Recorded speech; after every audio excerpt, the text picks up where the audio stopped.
இன்றைய நற்செய்தி புனித மார்க்கு எழுதிய நற்செய்தி அதிகாரம் 2 இறை வார்த்தைகள் 23 முதல் 28 வரை. அக்காலத்தில் ஓய்வு நாளில் இயேசு வயல் வழியே செல்ல நேர்ந்தது. அவருடைய சீடர் கதிர்களை கொய்து கொண்டே வழி நடந்தனர். அப்பொழுது பரிசேயர் இயேசுவிடம், பாரும், ஓய்வு நாளில் செய்யக்கூடாததை ஏன் இவர்கள் செய்கிறார்கள் என்று கேட்டனர்.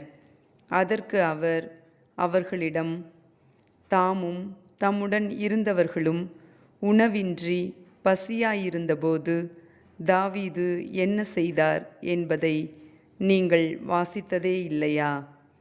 அபியத்தார் தலைமை குருவாய் இருந்தபோது தாவீது இறை இல்லத்திற்குள் சென்று குருக்களைத் தவிர வேறு எவரும் உண்ணக்கூடாத அர்ப்பண அப்பங்களை தாம் உண்டதுமன்றி தம்மோடு இருந்தவர்களுக்கும் கொடுத்தார் அல்லவா என்றார்.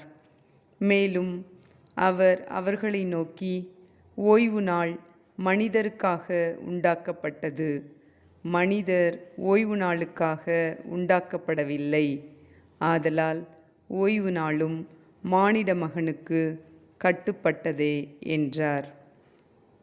இது ஆண்டவர் வழங்கும் அருள்வாக்கு. இறைவனுக்கு நன்றி.